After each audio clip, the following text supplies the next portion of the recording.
What are some ridiculous history facts? Ancient Romans would put sandals on the hands of sleeping people then tickle their face, so they would slap themselves. Echu, brute. Fun fact, this is where the idea of stiletto heels came from. If you're interested to know, high heels were made for butchers, so they didn't step in blood. Not sure when or where it started, but yay. Fun fact lol. When the Romans laid siege to Themyscira, a real place weirdly enough, they attempted to tunnel into the city. The Themyscirans released bears into the tunnels. Claudius Drusus died in AD 20 from asphyxiation when he tossed a pear in the air and caught it in his mouth. The pear tree was put on trial, found guilty of murder, and destroyed. 2 important questions. How large was this man's throat? How small was this pear? In 1895, the entire state of Ohio had only 2 cars. Both cars managed to still smash into each other. Abraham Lincoln's son, Robert Todd Lincoln, was present at 3 different presidential assassinations. After McKinley, he decided not to accept any more invitations. 101 years ago, a massive tank of molasses burst open in Boston, causing a sticky wave that killed 21 people and injured well over 100. The Great Molasses Flood spread at about 35 miles per hour.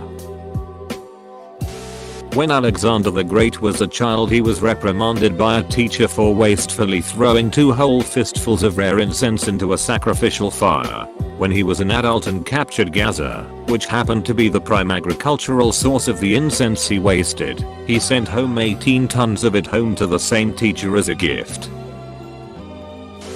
1904 Olympic marathon in St. Louis. The number 1 finisher drove most of the race. He started the race, got tired and heat exhausted and wanted to drop out. He got in a car to DQ himself and head back to the stadium, but along the way, realized he was near the finish line and got out to claim the glory. The number 2 finisher was carried across the finish line by his trainers. On a bogus pseudoceans theory, the trainers had been giving him a mixture of brandy, egg whites, and rat poison instead of water. When it came out that the number 1 finisher had driven most of the course, this guy was given the gold despite the help from his trainers to finish. For some reason, the number 3 finisher was just a regular guy who did nothing unusual. In this case, ordinary was extraordinary. The number 4 finisher was a Cuban mailman who had raised the money to attend the Olympics by running around his entire country and asking for donations. When he landed in New Orleans, he lost all the money gambling. He managed to scrounge enough to get to St. Louis and attend the Olympics. However, he had no money for athletic gear, so he ran in dress shoes and pants hacked off at the knee by a fellow racer who happened to have a knife. He probably would have come in first had it not been for the hour-long nap he took on the side of the road. After eating rotten apples he found at an orchard near the course. The number 9 and number 12 finishers were from South Africa and ran barefoot. South Africa didn't actually send a delegation. These were students who just happened to be in town and thought it sounded fun. Number 9 was chased a mile off course by angry dogs. Half the participants had never raced competitively before. St. Louis only had 1 water stop on the entire run. This, coupled with the dusty road and exacerbated by the cars kicking up dust, lead to several fatalities. The Russian delegation arrived a week late because they were still using the Julian calendar until 1918, while effectively the rest of the world had switched to the Gregorian calendar. The Battle of Bull Run during the American Civil War was called the Picnic Battle because so many civilians from Washington went on picnics on the sidelines and watched. But once the battle actually started and the Union started to eject, they all ran away, running over injured soldiers and generally disrupting the battle. This was actually a relatively common thing during the Civil War. I know it happened at Gettysburg too. Ancient Greek and Roman marble statues were actually originally painted and were colorful. A lot of the statues' paint faded away and went away over time. Some people cleaned off the paint thinking it was debris or dirt, and other people just plain cleaned and removed all of the paint off of them. because they preferred the look of white marble. Rome was actually a very colorful city, and it wasn't all made of just boring plain white marble. 2 separate times that we know of, one single man has stopped the world from going into thermonuclear war. During the Cuban Missile Crisis and the American blockade of Russian ships to the island, a Russian submarine on patrol was found by the Americans and was under soft attack. Ships were dropping depth charges on them to try and get them to surface and communicate. Of the 3 officers on board, 2 wanted to fire a nuclear torpedo in retaliation. Vasily Arkhipov disagreed and was able to prevent the launch because it required unanimous agreement. They surfaced and didn't start WW3. The second man was working at a early warning station in the USSR, and they, falsely, detected a missile attack from America. Stanislav Petrov stalled the alarms and prevented a preemptive counterattack. 25 minutes later he got confirmation it was a glitch and had also prevented WW3.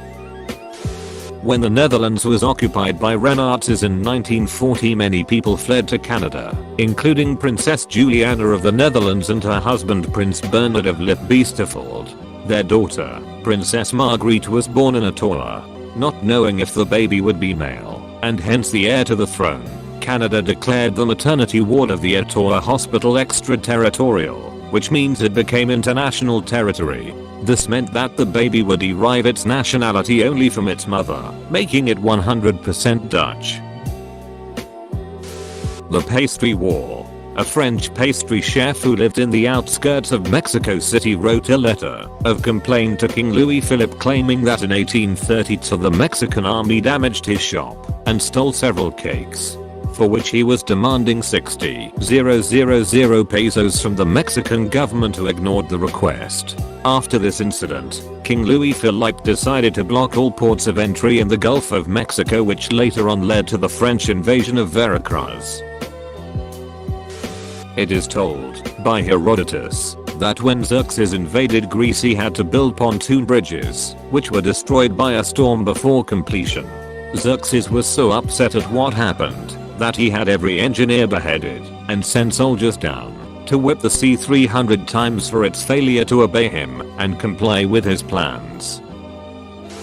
Admiral Zinovy Reshestvensky of the Imperial Russian Navy was so notorious for throwing his binoculars into the sea during fits of rage that his staff always ensured his flagship had an extra crate of binoculars on board.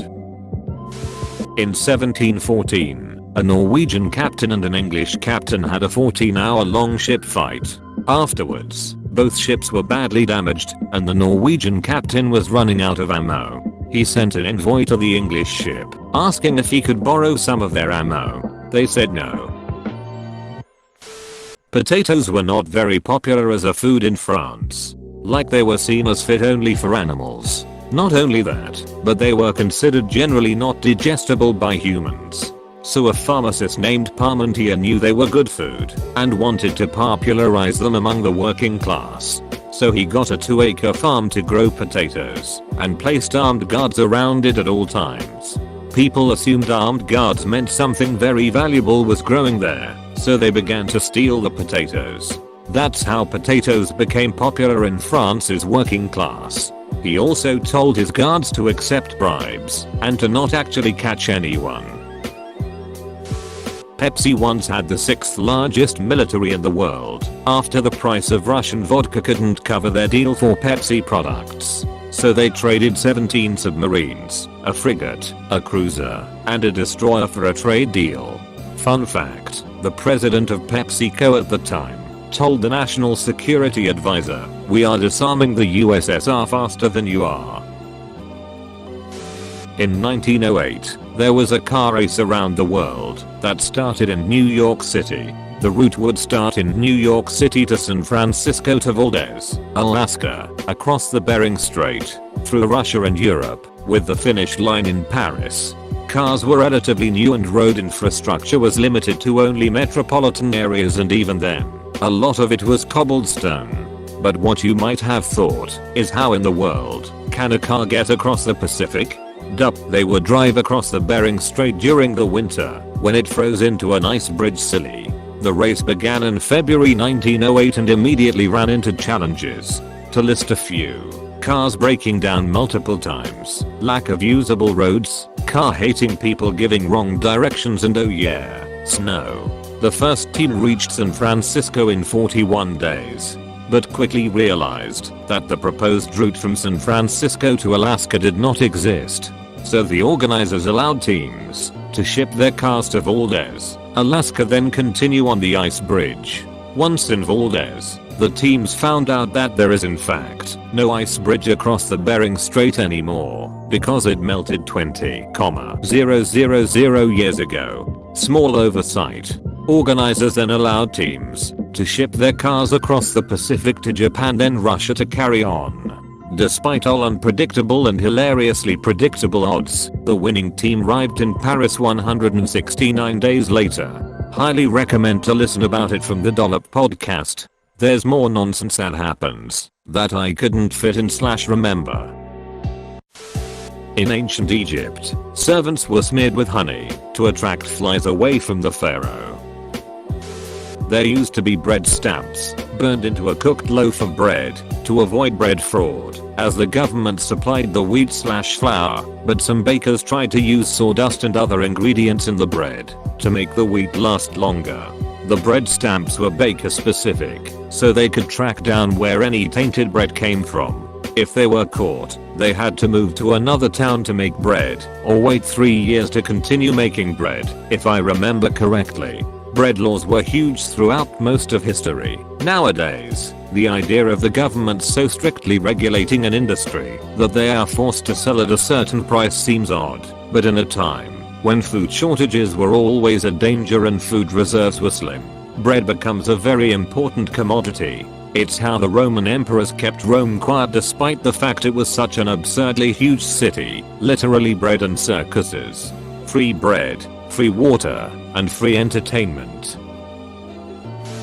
1927 Liberian elections were referred to as the most rigged ever by Francis Johnson Morris, a modern head of the country's National Elections Commission, and also made it into the Guinness Book of Records as the most fraudulent election ever reported in history, as despite there being fewer than 15,000 registered voters, King received around 243,000 votes, compared to 9,000 for Faulkner.